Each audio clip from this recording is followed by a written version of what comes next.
প্রত্যেকের অনুভূতি যে এক নয়, প্রত্যেক মানুষ যে আল্লাহর অনুগ্রহগুলোকে এককভাবে ফিল করতে পারে না, তার বাস্তব প্রমাণ হচ্ছে যেমন দেখেন ইমান। ইমান সম্পর্কে কি বলা হয়েছে? ইমানের একটা স্বাদ আছে, এই স্বাদ কি সবাই পাবে? এই স্বাদ সবাই পাবে না। রাসূল সাল্লাল্লাহু আলাইহি ওয়াসাল্লাম কি বলেছেন? মাত্র 3টা গুণ যদি কোনো ব্যক্তির মাঝে থাকে তাহলে সেই ব্যক্তি ইমানের স্বাদ পাবে।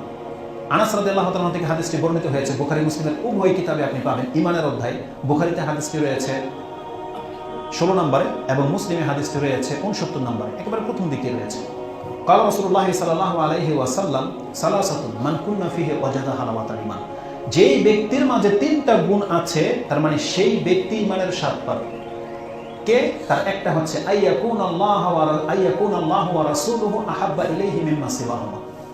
কোনো ব্যক্তি যদি আমাদের মাঝে এমন থেকে থাকে যে সে কেবল আল্লাহ এবং তার রাসূলকে সবচেয়ে বেশি ভালোবাসে, কারণ এই ব্যক্তি ঈমানকে যেভাবে ফিল করবে আমি আর আপনি সেভাবে ফিল করতে পারবো না।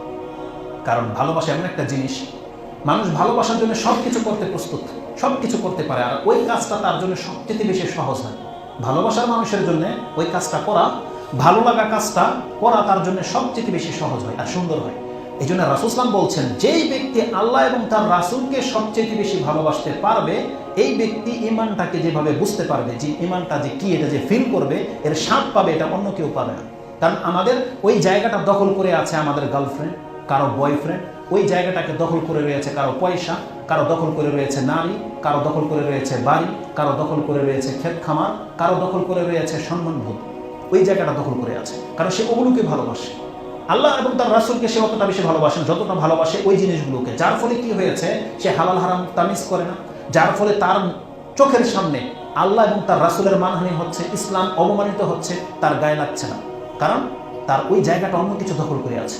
যদি দেখেন তার মান মর্যাদার মধ্যে আঘাত লাগে তখন সে রুখে দাঁড়ায়, তার যদি সম্পত্তি নষ্ট হতে থাকে তখন সে উগ্র মেজাজ দেখায়, তখন সে ওখানে গিয়ে লাঠিচোটা নিয়ে বাধা হয়ে দাঁড়ায়। তার যদি গার্লফ্রেন্ড যদি মরে যায় বা সরে যায়, অন্য কারোর সাথে যদি চলে যায়, তখন সে কান্না করে, তখন সে ব্যথিত হয়, তখন সে উদাসীন হয়ে যায়। এটা কেন হয়? কারণ ওই যে ভালোবাসাটা ওদিকে ঝুঁকে গেছে বেশি। কারণ যদি টাকা পয়সার প্রতি বেশি ভালোবাসা জন্মে যায় তাহলে সে এটাকে হাতছাড়া করতে চায় না। তো কিন্তু ওই জায়গাটা যদি আল্লাহ এবং তার রাসূলের জন্য খাস হতো তাহলে এই ব্যক্তিকে কোনো ইবাদতের কথা বলতে হতো না। সে তখন ফিল করতো যে কোন কাজটাতে আল্লাহ এবং তার রাসূল সন্তুষ্ট হবে, কোন কাজটাতে আমি আল্লাহকে সন্তুষ্ট করতে পারবো, কোন কাজটাতে আমি আল্লাহর দিকে বেশি ঝুঁকতে পারবো, সে ওই কাজগুলো বেছে নিত।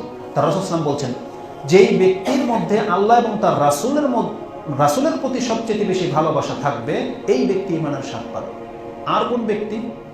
যেই ব্যক্তি যতগুলো কথা বললাম, কোনো মানুষকে যদি ভালোবাসে,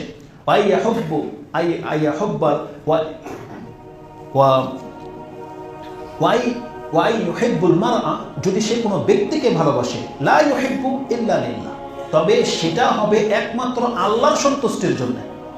আল্লাহর সন্তুষ্টির জন্য যদি কাউকে ভালোবাসেন, দেখেন আজকে আমরা দেখা দেখি মানে মানুষকে লোক দেখানোর কথা বলি। আমাদেরকে বলেন আপনি যে হুজুর বা ভাই আপনাকে আল্লাহর জন্য ভালোবাসে, আমি দেখি যে এই কথাতে ত্রুটি আছে। কেন ত্রুটি আছে জানেন? আপনি যদি আমাকে আল্লাহর জন্য ভালোবাসেন তার মানে কি? আমি কি করি? আমি আল্লাহর কথা বলি, আল্লাহর দিকে ডাকি, এই জন্যই তো ভালোবাসেন, তাই না? অন্য কোনো ব্যাপার তো নয়।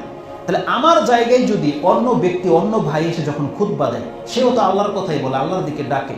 আমার দাঁড়িয়ে আছে, তারও দাঁড়িয়ে আছে, আমিও জুব্বা পরে, সেও জুব্বা পরে, আমার মতোই সে, কিন্তু আপনি শুধু আমাকে ভালোবাসছেন, ওনাকে ভালোবাসতে পারছেন না। কারণটা কি?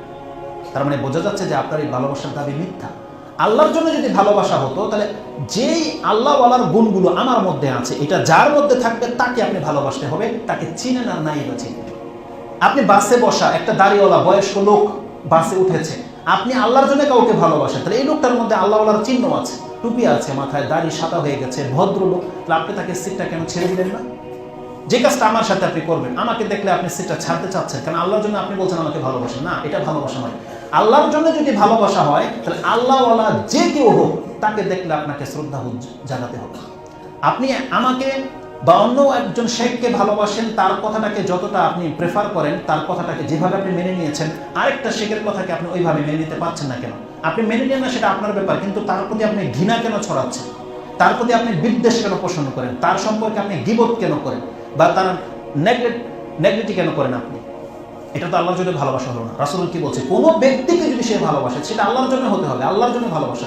তা আল্লাহর জন্য ভালোবাসা যে বিষয়গুলো, একটা হচ্ছে সেই লোক সৎ হতে হবে, সেই লোক আল্লাহওয়ালা হবে, আল্লাহর দিকে মানুষকে ডাকে, তাহলে এরকম যে কেউ হতে পারে, তাকে আপনাকে ভালোবাসতে হবে। অ্যাজ এ মুসলিম প্রত্যেকটা মুসলিমকে আপনাকে ভালোবাসতে হবে। এটা হচ্ছে আল্লাহর জন্য ভালোবাসা, বিনা স্বার্থে, কোনো স্বার্থ থাকবে না। কিন্তু আজকে আমাদের সম্পর্কটা হয়ে গেছে স্বার্থের সাথে জড়িত। যার সাথে যার স্বার্থ বেশি, তার সাথে তার বন্ধুত্ব, তার সাথে তার আদান প্রদান, তার সাথে তার সমস্ত কিছু, এটা এমনটা ঠিক নয়। এটা আল্লাহর জন্য ভালোবাসা নয়। একজন মুসলিম যদি কোনো ব্যক্তি মানুষকে আল্লাহর জন্য ভালোবাসে, তাহলে সে প্রত্যেক মুসলিমের জন্য, প্রত্যেক দিনী ভাইয়ের জন্য, প্রত্যেক আকীদার ভাইয়ের জন্য একরকম তার অ্যাটিটিউড থাকবে, একরকম তার দৃষ্টিভঙ্গি থাকবে। এটা আমরা আশা করি। তৃতীয় গুণ হচ্ছে, রাসূল সাল্লাল্লাহু আলাইহি ওয়াসাল্লাম বলছেন, যেই ব্যক্তির মাঝে এই দুইটা গুণ আছে। তৃতীয় গুণ কি? আল্লাহ কাউকে কুফরি থেকে, শিরক থেকে, বেদাত থেকে মুক্ত করে হেদায়েতের পথে এনে দিয়েছে।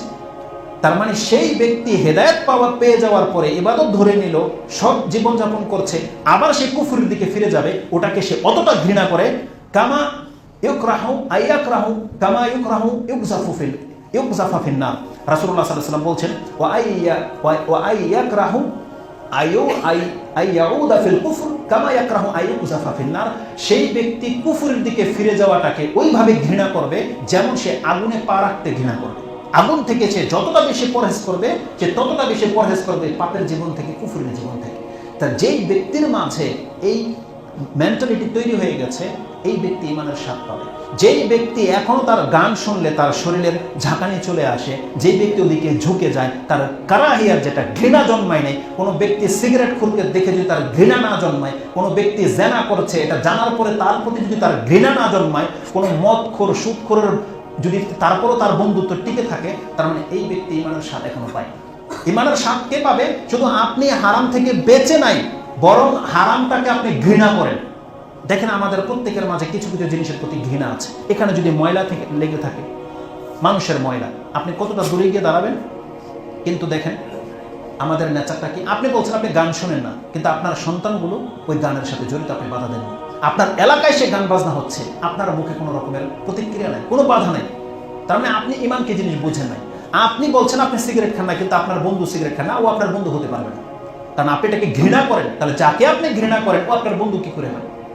যেই ব্যক্তি বেনামাজি, নামাজ পড়ে না, তার মানে ওর প্রতি আপনার ঘৃণা জন্মাতে হবে। তাহলেই আপনি কেবল ঈমানের স্বাদ পাবেন, না পাবেন না।